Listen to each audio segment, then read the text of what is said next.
G'day mates, it's B-Buster here. So, I just wanted to let you guys know before the video starts that I'm going to be taking a lot of my videos over to Twitch from now on. If you want to find out more about why this is happening, hit me up on Twitter. But if you want all of my videos from now on, then you'll have to make a free Twitch account and follow me there. There'll be a link in the description if you'd like to do that. Also, I want to say a big thank you to all of those who have been supporting me financially on Patreon. With YouTube the way it's been lately, you guys have kept this all going, and I literally could not have done this without you, so thank you. And if others would like to support me to continue to do what I'm doing here, I'll leave a link in the description to my Patreon account. Anyway guys, I hope you enjoy the video, and let's begin.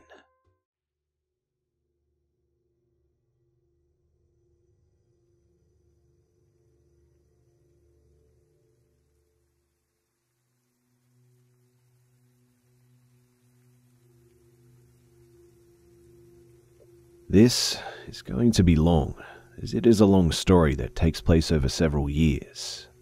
I'm 23 years old right now. When I met the subject of this story, I was 15, so we're talking about 8 years. Get comfortable because here comes an overdose of backstory before we get to the good parts. Let's go back to September of 2010. My third period class in high school was Algebra 2. This is where I met John. John was a sophomore, so only about a year older than me. At first glance, I thought he was quite cute. I was already in a relationship, my first one ever, but it was quite rocky and doomed to collapse. I had a close friend named Bethany who one day came up to me and told me that John was interested in me and wanted to get to know me. My relationship with my first boyfriend ended only a couple of days before, and it seemed like the timing was on point. So the very next day, during algebra class, John came up to me and sat down beside me when we were told to work on an assignment. John introduced himself and wasted no time in asking if I wanted to hang out with him after school. It was a Friday, which meant that there was a high school football game after school in the evening. I assumed he wanted me to stay with him until then, or else during the game and then afterwards. I immediately agreed to, much to his surprise and Bethany's. They would later admit. I'm not sure why I was immediately able to say yes, but looking back, I was quite lonely and rather upset after my first breakup and wanted a boy in my life. I texted my mum, telling her that I was going to stay after school to work on a project and then stay for the football game with Bethany and our friends. My mum agreed and told me she'd pick me up afterwards. I spent the rest of the day rather anxious, and when the final bell rang, I met up with John near the band room. The following couple of hours were amazing. We worked on schoolwork together, talked about our interests, hobbies, and the works. I was surprised to find that we had quite a bit in common. We both liked the same books, movies, music, and we both loved to be outside. He did a lot of flirting that afternoon, and evening as well, which I must admit was very flattering and gave me butterflies. We went outside on a walk around the area after we finished up our schoolwork. He was very poetic in the way that he described and admired things like the trees, the air, the sky. I had never heard a boy say things like this before with such a poetic elegance, and it was beautiful. He was a beautiful boy, inside and out.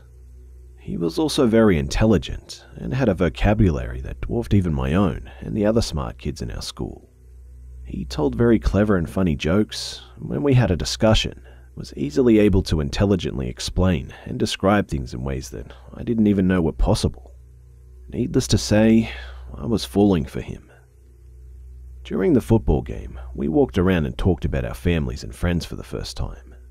John wasn't really open to talking about his family, and he told me that he didn't have any real friends, only acquaintances. He told me that no one really liked him, not even his family. I felt bad for him. If there was anything that I learned that afternoon that I spent with him, is that he was extremely likable. I could never imagine somebody not being able to like John. After the football game, he finally asked for my cell phone number, and I gave it to him. Before finally parting ways, he gave me a hug and thanked me for spending the day with him before his mum finally arrived to pick him up. The next day, my parents invite John over. John wastes no time introducing himself, and after only about an hour, it seemed like we were all a family. John talked to all of us about his hobbies, interests, and plans after high school. He seemed like a boy that really knew what he wanted out of life, and had all the motivation and ambition to be successful. My parents fell for him as much as I did, and after he left, had nothing but good things to say about John. I felt like this was the beginning of something really special. Before John left, he finally asked if I would be his girlfriend. My heart leapt at the opportunity. We exchanged a hug before he left, and he told me that he'd text me when he gets home. So, after some time passed, John came up to me one day and asked if I was finally able to come over to his house for a change. My dad wanted to meet his family beforehand, but John was always reluctant to do so. And after I said that I couldn't, he finally began to show a side of him that I didn't know existed. He expressed how much he disliked my dad. He expressed hostility towards him about how protective he is and whatnot. I simply explained that since I'm his only daughter, then it's to be expected. John didn't like that though. He still insisted that my dad was a stuck-up prick who only wanted things done his way. I'd never seen John like this before, and I felt worried. Yet, he simply laughed it off, saying that he was probably just overreacting, and that he apologized for saying what he said, and that nothing was wrong. Of course, he said it in such a convincing way that I believed him. We went along our day as usual, and we were still together by the time the summer came along. I spent that summer not talking to John after he explained that he was going on a summer-long trip with his family, but he would be back sometime in August. It wasn't until 2 weeks before school started that John called me on a different phone number. I didn't question the number since I was just happy that I was speaking to him again. We talked for hours and caught up on things. He told me that he enjoyed his trip with his family and that things went well. I was really glad for him. He asked me if I could come over, but once again, I said that I couldn't. He didn't seem bothered by it, even happily saying that he'll stop by that weekend. For the next couple of months, John called me less often and kept to himself more. Finally, one day, he broke up with me, telling me that he was probably going to kill himself and wanted to be alone until then. I cried myself to sleep that night. I tried calling John's house phone every day to try and speak with his mum or dad over the course of the next week, but no one ever answered. He was at school, but he never even batted an eyelash at me. The rest of the school year went by, and so did summer. John, at this point, became a senior and was still alive and attending school while I became a junior. John and I had been separated for a long time up to this point. Then one day, sometime in December, about a week before his birthday, that's how I remember, he came up to me and asked if I wanted to get back together. I hesitated at first but agreed after thinking about it for a while.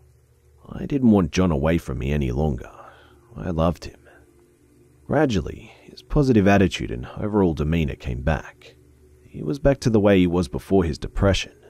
Before I knew it, things were great again. He came over a lot and we spoke on the phone every day. Things were perfect again. The school year went on smoothly, and by the time summer came along, John had officially graduated and I became a senior. During the summer, John and I spent almost every day together, either in person or on the phone, talking about our futures. John at one point said that he had a surprise waiting for me. 2 weeks later, on a beautiful Saturday night, John and I were laying down enjoying the starry sky. John told me to sit up and turn around until he said to look at him. He suddenly got down on his knee and pulled something out of his pocket. He told me to turn around, and it was a ring. He then asked if I would marry him. My heart leapt and I felt tears in my eyes. I hugged him and said that I would. Of course, being only 17 at the time and him 18, I would have to wait, but I didn't care. The love of my life had finally proposed to me. We shared a long kiss and an even longer hug before he departed for home. I spent my days at school thinking about John and what he was up to, and looked forward to talking to him after school. Each day around the same time, John would text me asking how my day was, and after school would call me. Life was good. That is, until about 5 months later. I unexpectedly got a call from John, even though he told me that he was going to be away that day. He called me upset. He told me that he was feeling depressed again. I asked him where he was, and he said that he was at his uncle's house in the backyard. I didn't know where his uncle lived and stayed on the line as he cried. Suddenly, he told me that our engagement was off. My heart broke again. I cried hysterically as John cried as well. He told me that he was going to end himself and that he loved me, and abruptly, the phone cut off. I cried for days on end and refused to go to school after that. I once again tried to contact him and his family, but to no avail. I was heartbroken. I was lost. I did some silly things over the span of the next year and ended up hospitalized on a couple of occasions. And not once did they ever try to contact John or his family, insisting that we leave them alone. And I agreed. I didn't want to see him ever again after he'd broken my heart that way. I eventually recovered and graduated high school. I began my life anew that summer and decided to put the past behind me and focus on the future. And now, to the meat and bones of the story. I hope you survived that overdose of context. Fast forward about a year after I graduated. This is when the letters began appearing in the mail.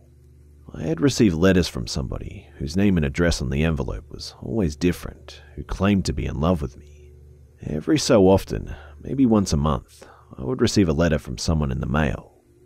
My parents and I thought at first that it was someone other than John, given that John had never tried to contact me since our engagement broke off, and that his handwriting, when compared to notes that he had written to me before, were noticeably different. Each time I would receive a letter after the first one, I would immediately discard it, not wanting anything to do with whoever was writing them.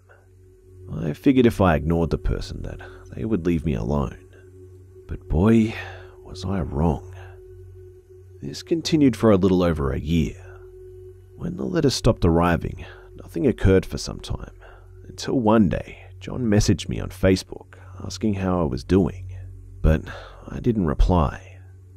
Honestly, I didn't want anything to do with him. I curiously looked at his profile, but it was all private, and the photo of him was old. I had seen it during the time that we were in high school, so it was definitely not a recent photo. Now, let's talk about when John began appearing around my area. It was the week following the 4th of July in 2015, around the same time the letters ceased to show up in my mailbox. I was on a walk with my dad and my niece when we all saw a car drive by us and stop just before the corner ahead of us. I didn't recognize the car, but I did recognize the person who got out of it. It was John, and oddly enough, he hadn't changed one bit since I saw him last. He wasn't the driver, so there was someone with him. We watched as he casually walked on the backside of the car and inspected one of the back tires. Well, at least that's what it looked like. I noticed that he was looking towards us every couple of seconds. My dad and I watched on for about a minute as I noted that it was John to my dad. My niece, confused, asked who John was. I said an old friend. My dad, a bit annoyed now, decided that we should turn around and head home. I could hear the sound of the car drive off shortly thereafter. My dad and I did wonder why John was in the area, but we coughed it up to coincidence. About a month later, my mum, dad and I are outside doing yard work. My mum and I are tending to our backyard garden when we both hear my dad yelling, "What do you think you're doing?" My mum and I got up and walked towards the front yard and watched as my dad walked towards our driveway, pointing and cursing at someone out of our line of sight towards the road. We then heard the sound of a car driving off. My dad explained that somebody was hiding behind a tree off to the side of our driveway and that he luckily spotted him as he tried to maneuver closer to our yard. At first we thought that it was somebody scoping out the house, possibly a burglar. There had been some burglaries in our area before. I asked my dad if he recognized who it was, but he said that he couldn't make out their face or any distinguishing characteristics. My dad did call the police and say that somebody was creeping around our house and possibly others. They sent out a squad car to patrol the area, but nothing came of that. Some time passes before I start receiving phone calls. I received a phone call late one evening, about 3 months after my dad chased the trespasser off of our property. I had gotten home from work and was relaxing on the couch with my dog watching a television show with my dad, when I received a call from a number that I didn't recognize. I picked it up and this is how the call went. "Hello?" "Hello, Jacqueline." The man's voice was hushed and monotone. "Who is this?" "You know who." No I don't. I don't recognize your number." "Ah, that's too bad." At this point, my dad looked at me, confused. Who are you?" "I want to see you one last time." "Wait, what?" There was silence after this. "What did you say?" The person hung up after this. I looked down at my phone, confused and anxious. I looked at my dad, concerned. He asked for the number's area code.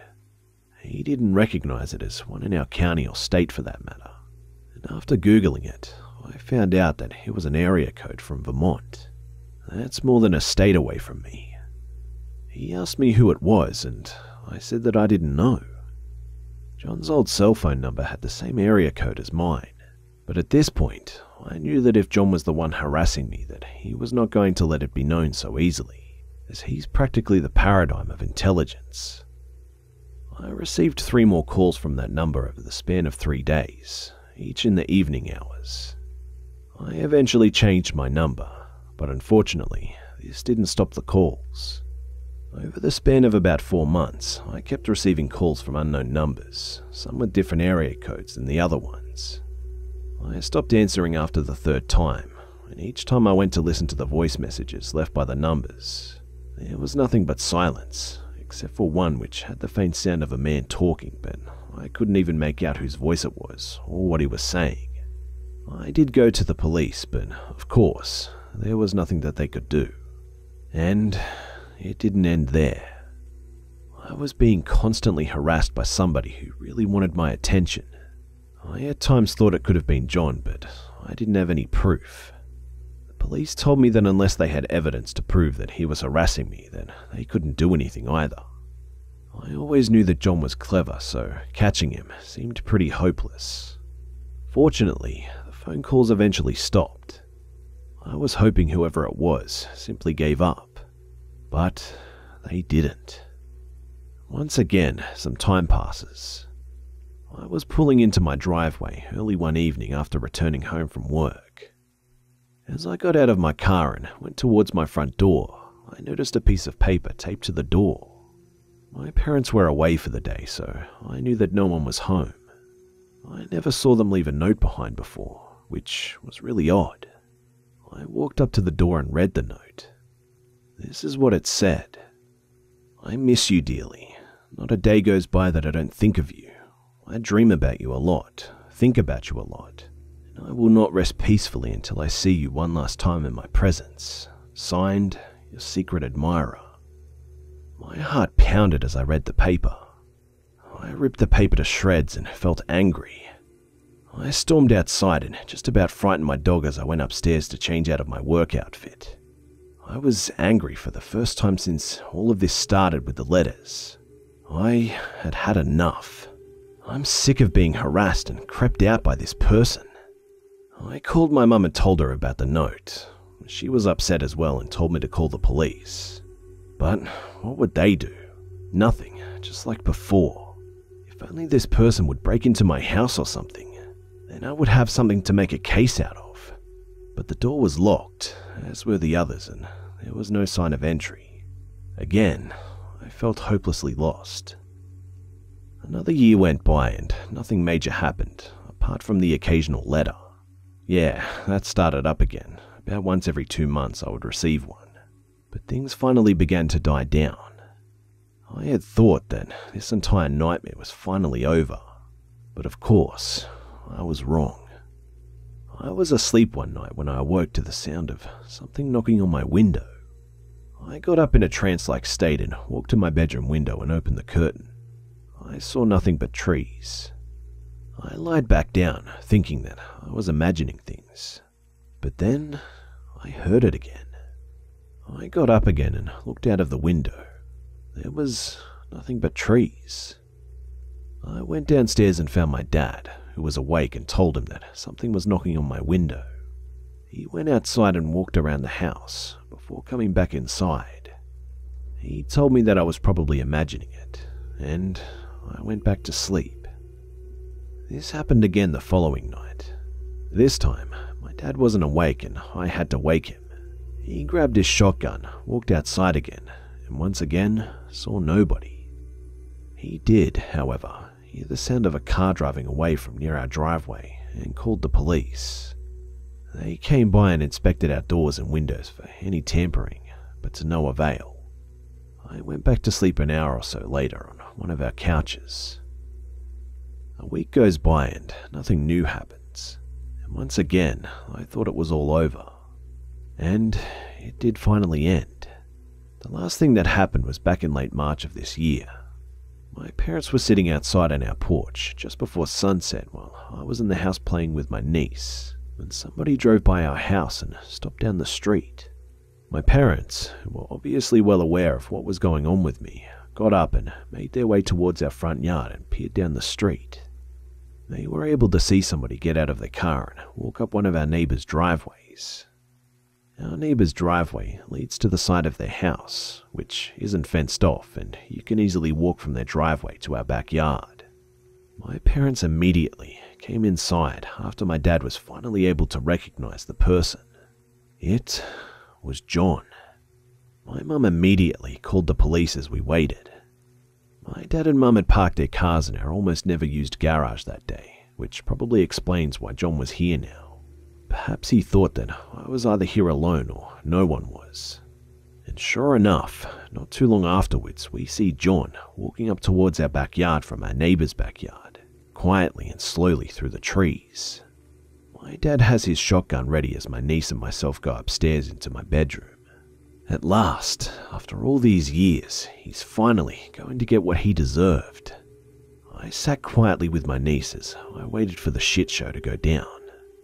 I finally heard my dad yelling out to John, asking him what he wants with us. I didn't hear John say a single word. My dad, stupidly, showed John that he was armed, and John took off running towards our neighbor's house. And by the time the police arrived, John had already vanished. But of course, we now knew who had been harassing and stalking me for the past several years. We finally decided, since we finally knew it was John who was behind all of this, that we're going to file a restraining order against him. We filed the temporary order first, and then finally the final protection order. And when I learned that John had to be there for the hearing, I felt afraid. And, to all of our surprise, he showed up and admitted to everything at the hearing. But yet, he didn't show a single ounce of remorse and even smirked a few times during the hearing. I think that he took pride in his work and was eager to show himself off to us. Honestly, it was bone-chilling. After all the years that he spent harassing and stalking me, I still didn't know what he was capable of. But at least now he's legally bound to stay away, and I sure hope that he holds up his end of the agreement. Of course, if he breaks the agreement, he'll be locked up. But somehow, I think he's clever enough to get around it.